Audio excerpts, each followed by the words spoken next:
The injury report is out. Kamari is questionable. Tim Settle is now out for the year. Just a bad time for the troops to break down. Can Houston overcome?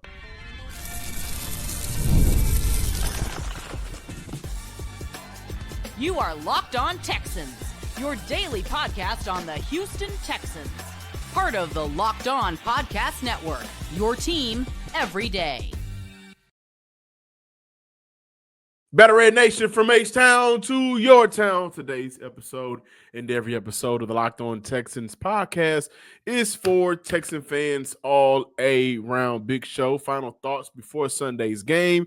Goal for the offense. What do we want to see from Houston? More importantly, man, just insight of how the offense can help the defense out. Why? Because the injury report has dropped. It's not necessarily good. The Houston Texans will be without Tim Settle to close out the year. Kamari Lassiter, sophomore cornerback, CB2, phenomenal young cornerback, physical cornerback, great cornerback. It's questionable he's dealing with a foot injury, although Friday's practice, he showed some progress. So we're going to talk about that today. Shout out to all the everydayers from the Himalayas making the Locked On Texans podcast their first listen of the day, and for being a part of the Locked On Podcast Network. Now, the number one sports network in the land. I'm your Texas Credential Media member and football analyst, John Hickman. Today's episode is brought to you by FanDuel. Right now, new customers can bet just $5, and if your bet wins, you will get $300 in bonus bets to use across the app. Okay, Kamari Lassiter. He missed a couple of days in practice this week with a foot injury. Now, it's not regarded as season ending. He practiced on Friday. He has progressed. His availability for Sunday's game right now is up in the air. Questionable. The team added cornerback Jamarcus Ingram off waivers from the Buffalo Bills. Ingram is a Dallas kid, played in 7 games this year, mainly, of course, as a reserve, 6 tackles on the year. He has allowed an 80% completion rate plus 16 yards per completion on the year. And Houston is going to have to count on that front four to wreak havoc, which is what they've done all year. But those guys up front are going to have to give their secondary, a weakened secondary, a boost. However, they'll do that without a player who I think has been great for Houston this year, extremely underrated defensive tackle Tim Settle. Tim Settle has started 12 games for Houston this year, plays in over 50% of the snaps. What Houston will probably miss most maybe Settle's ability to just be an extension of the headliners of that group, and that's Will Anderson and Danielle Hunter, and being a part of that D tackle unit again. No household names, but those guys just play really good football, right? The D tackle unit has accounted for 6.5 sacks on the year, 15 tackles for loss, a ton of experience between the 3 mainstays at D tackle, and each of those players have, I think, been great at winning their reps and being at the right place at the right time. The saving grace for Houston Sunday and moving forward without Tim Settle is Houston's depth. That's been a luxury of theirs all season, especially with the emergence of Tommy Togiai. Houston does a lot of rotating. Guys are a little bit fresher now at this point of the season compared to maybe some other teams around the league where their majority or mainstay players inside playing about 70 to 80 snaps. For Houston, one drive you'll see Settle and Rankins. The next drive you may see Togiai and Rankins, and after that you may see Togiai and Settle. So the Texas defense, and shout out to Raw Wright, has done a good job of making sure that his players are ready when their number are called. And again, we talk about the outside guys a lot, but the inside guys has been very impressive in my opinion, simply because you can see those guys in the street, you wouldn't know who they are. You can see Will Anderson, you can see Danielle Hunter, you're going to automatically know who they are. But those guys have been extremely pivotal to Houston's success. Togiai has been a baller for Houston all year. Plus, you look at Denico Autry now in the mix as Houston look to kind of ramp him up a little bit more, maybe specifically on the passing downs at least, where he can fill in inside while Will Anderson is out there at that wide 9. But in Denico, I trust. I trust to figure this out. Potentially not having Kamari is going to hurt. If I'm a betting man, I would say that decision won't get made until right before the game, right? Also, if I'm a betting man, based off of some of the things that I've seen and people I spoke with, Kamari has progressed throughout this week. So I'm a betting man and say, hey, listen, Kamari's going to play on Sunday. If I'm a betting man, that's not a fact. I'm just presuming with the things that we've read and found out that he'll play. But listen, Jalen Smith is on IR. Houston now, down to the newcomer in Jamarcus Ingram. You got Tremont Smith, who without Kamari, he'll be the next man up. And honestly, even with Kamari last night out there, Kamari, who has been the starting cornerback too for this team, who has played in a ton of snaps this year, this could be one of those situations where if he's available, we kind of seen a little bit with Will Anderson last year. I want to say it was a Tennessee game where he only played in about 15 snaps, but he had multiple sacks in the game, where the snap count will be limited for Lassiter. And Houston is going to really have to lean on the guys up front to create that pressure against Patrick Mahomes and that offense, and also the depth guys. And it's not a great depth at cornerback for Houston. Make no mistake about it. I'd feel better if Jalen Smith was out there, the rookie from USC. But if it's not Kamari, even if it is Kamari, I expect for Houston to play Tremont Smith a lot. Maybe they flirt with Miles Bryant, but he hasn't played and taken any real cornerback snaps in 2 seasons, so why mess with that?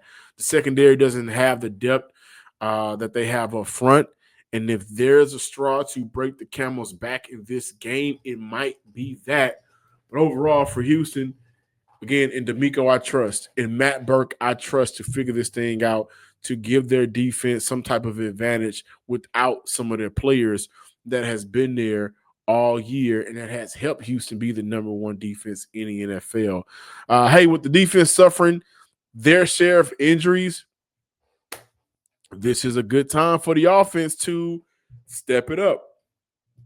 What should be the goal for Houston's offense Sunday to close out the year? We'll talk about that up next. More Locked On Texans on the way.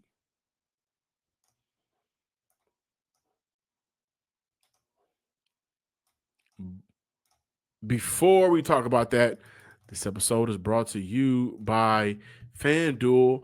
The NBA is back. NFL is in a great space right now. There's no better place to get in on the action than FanDuel, the official sports betting partner of the NBA. Even if you miss the start of the game or want to ride the hot hand, FanDuel has live bets on everything from who will score next to fourth quarter comebacks. Plus, you can even combine your live bets into a same-game parlay for a shot at a bigger payout. It keeps every game exciting, especially when your team is making that late push. For the Texans-Chiefs game, the Chiefs are 3.5 favorites at home. The over-under on Stroud passing yards, 232.5. Over-under on Nico Collins receiving yards, 70.5. And this may be my favorite, the over-under receiving yards for Jaden Higgins, 34.5. And if he continues to ascend like he's been playing, ascending and playing like he's been playing, that could be some cash money for you Texan fans out there. Right now, FanDuel is giving new customers $300 in bonus bets when your first $5 bet wins. So head to FanDuel.com to sign up and play your game with FanDuel, the official sports betting partner of the NBA. We are back, Texan fans. I'm super excited for Sunday's game for a lot of different reasons. And again, I kind of mentioned it throughout the week how poetic it could be for in one season for Houston to overcome being down the season 0-3 to start the year off, losing to LA, losing to Tampa, losing to Jacksonville, all at one point or currently the division leaders for their respective divisions. That's the NFC South at one point. That is the NFC West, and that's the AFC South. Right now, Jacksonville has the number 1 title. Houston could potentially knock that off this week, depending on how everything plays out. But it would be poetic for Houston in one season to overcome what they had to overcome, knock off the what did I call them? the knockoff brand Baltimore Ravens, great value Ravens, right? And potentially knock off the Kansas City Chiefs. Now, when they played Baltimore, that offense scored 44 points against a terrible defense. Kansas City defense isn't that Baltimore defense, right? It isn't the greatest defense. However, what I want to get back to is I shouldn't feel bad for asking more of the offense, and I definitely should not feel bad of asking more of the offense this week. The Texans defense will be without Tim Settle. They're going to be potentially questionable right now. And again, I presume he'll play Kamari Lassiter, but will he be the same Kamari? Will he be on a snap count pitch? Whatever. I think it's fair.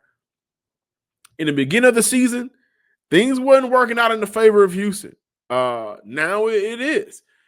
And this is the perfect moment for the Houston Texans offense to step up and be the reason this team could possibly, win on Sunday. Now, across the league nationally, the Houston Texans have been getting a lot of love, especially on the offensive side of the ball. We know the defense has been getting praised all year, but Houston's offensive line and offensive coordinator received some recognition this week. On NFL Live from Dan Orlovsky, he stated it's the most improved offensive line and offensive coordinator in football. That's from Dan Orlovsky.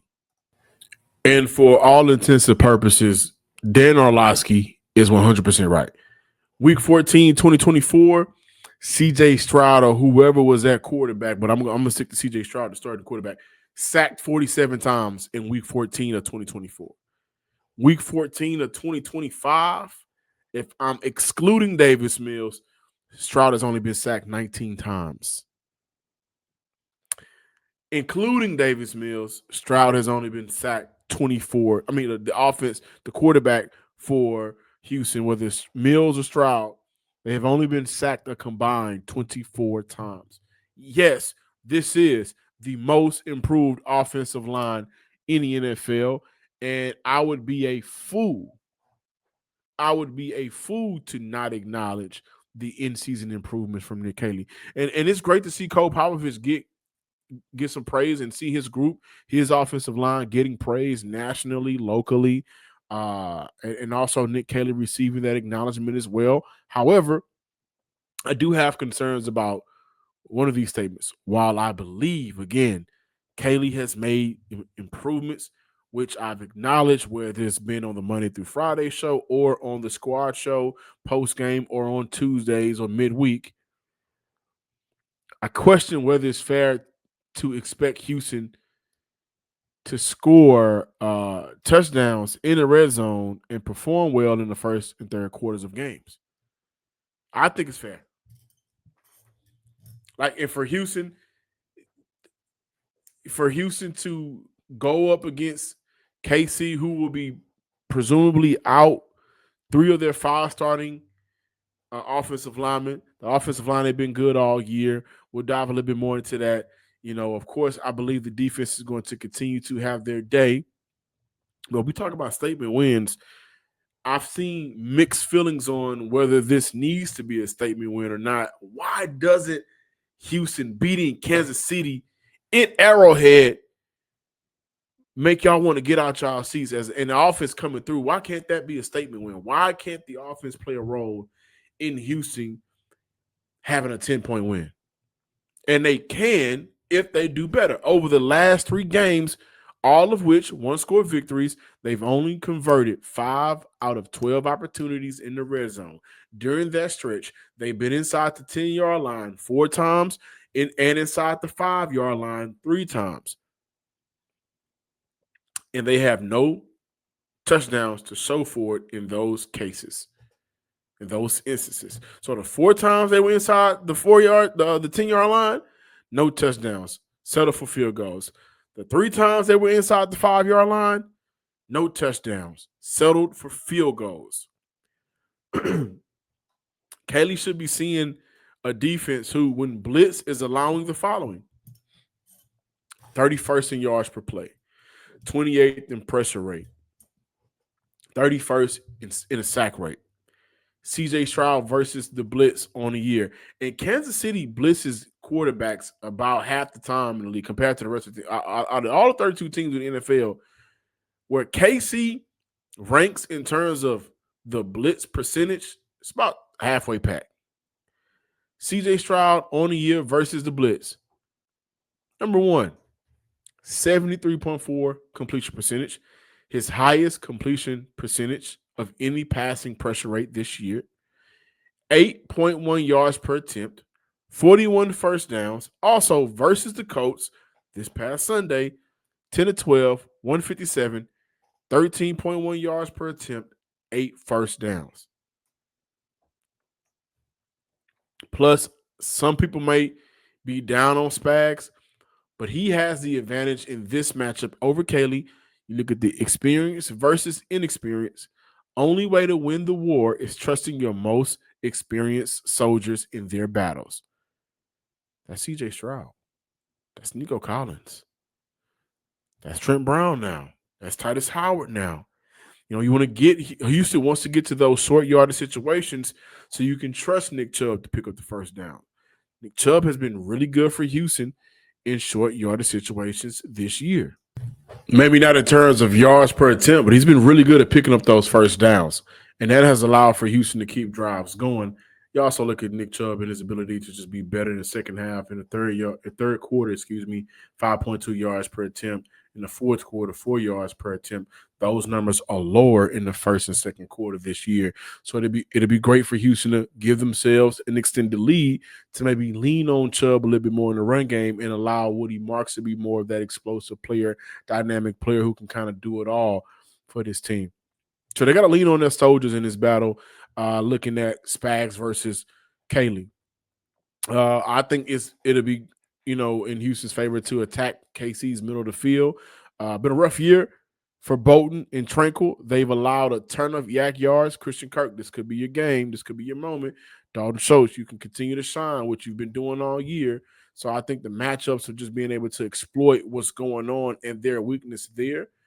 But overall, for the Houston Texans offense, the goal should be when we get to the red zone, we got to have one of those moments where we walk out the same way you walked out of Baltimore, 4 or 5 in the red zone. Same way you walked out of the first Tennessee game early in the year.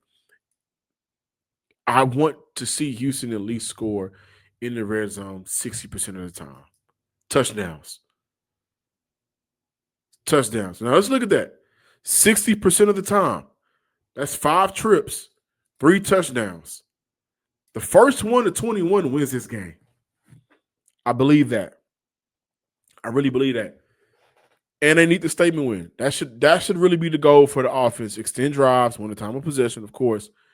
But when the Texans offense gets into the red zone, guys, it would be great for Nick Caley to continue whatever aggressiveness he's had during the drive. It'd be great for Nick Caley to trust his players, his star players, CJ Stroud, Nico Collins, the offensive line, and the things that they've been doing well, right? Dalton Schultz, Jaden Higgins, who have come along great for Houston, especially in the red zone.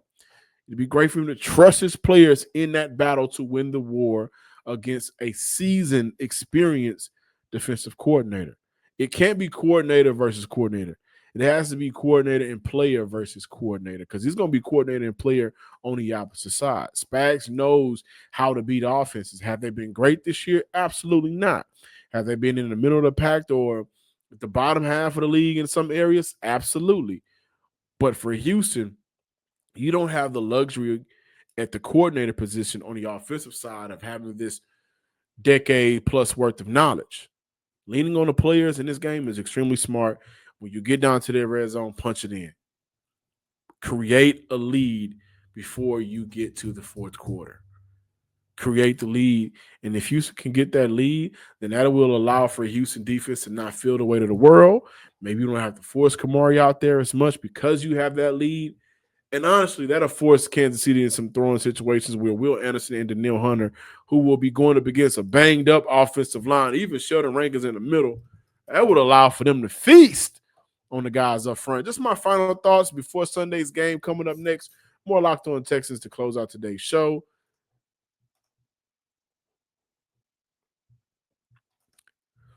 Closing out today's episode, my final thoughts. I want to see Houston win this game by 10 points. Let me kick it off there, right? But how? Okay, they got to stay disciplined against the RPO. Out of 103 plays, RPO plays, 90 have ended in the past. This is how the Kansas City Chiefs has allowed their offense to kind of get things going. They haven't had a great run game. It hasn't been stout. It's been a lot of running back by committee. As a matter of fact, Patrick Mahomes is second for Kansas City this year in rushing yards.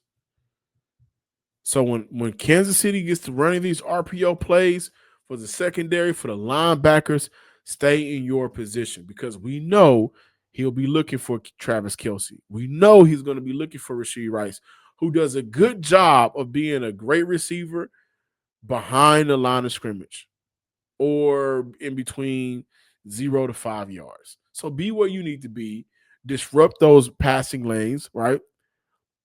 I'm curious to see how many 2nd and 10s Houston will have. I'm very curious to see. Get home on your pressure. Mahomes has been pressured 120 times this year. Mahomes will take those deep shots. He still wants them, even though maybe this year they are not the greatest at it like years past.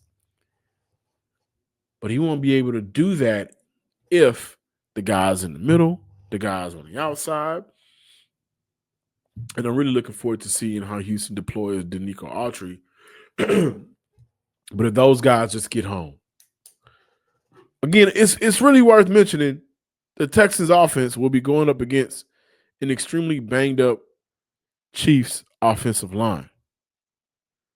Trey Smith, Jawan Taylor, those guys didn't practice yesterday, and right now it is expected that they will be out.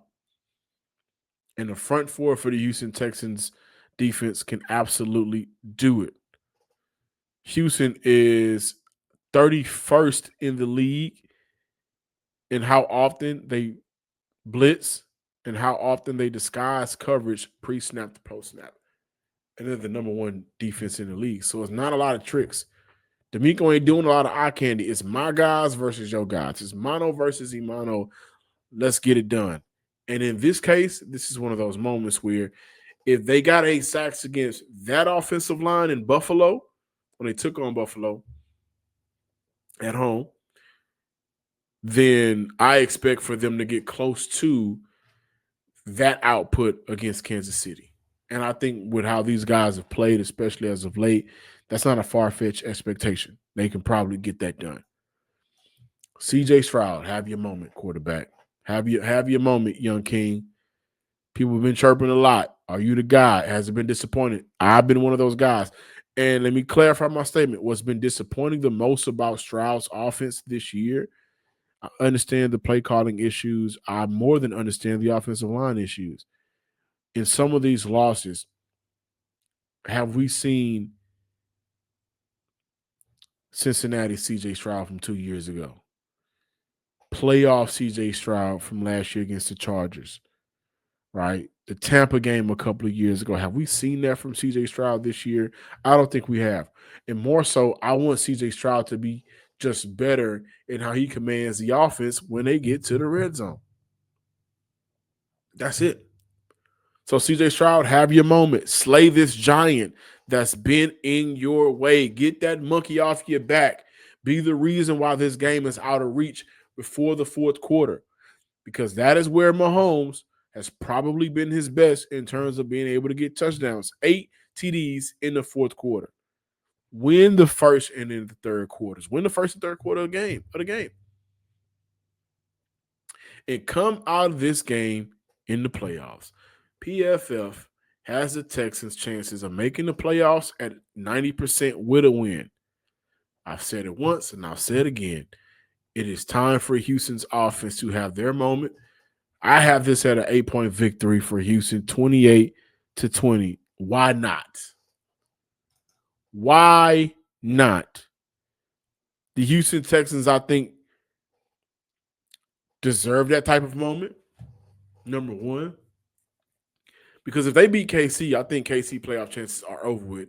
so they don't have to worry about traveling to Arrowhead. They could be the reason why they get to the playoffs and why the Kansas City Chiefs don't get to the playoffs and why they never have to meet in the playoffs, where the Houston Texans they've had their number called by Kansas City. And KC has done a good job of stumping on them every time they get to the playoffs. So that's what this win indicates. We get to the playoffs and y'all don't get to the playoffs? Oh, yeah, let's take care of business now. Let's never have to travel back to Arrowhead Stadium this year. That's what I want to see. That is what I want to see from Houston Sunday night. Houston's defense is back number one in terms of points allowed this year, 198. LA is number 2 at 210. Kansas City is at number 6, 232. So their defense, I think they're allowing 19 points per game this year. This game is going to come down to who gets to 21 first. And I believe the defense will cause turnovers. I believe and the turnovers could come on, in terms of turnover on downs. I believe the defense is going to put Kansas City in third and long situations. I believe that the defense will get Houston good field position by how they're winning early on in the game, right? I believe it. When it happens, go score 7. Don't settle for 3. Thank you for watching today's episode of the Locked On Texans podcast. Please be sure to subscribe, like, and comment on YouTube and wherever you listen to your podcast. Follow me on Twitter at John_Hickman12. Sunday night, game of the year for Houston. Just like last week was a game of the year, just like the week before that was a game of the year, just like the whole month of November was a game of the year for Houston. Sunday night, the first game in December, game of the year against Kansas City. Will Houston get it done? I got them winning. What y'all got? Until next time, ladies and gents, peace.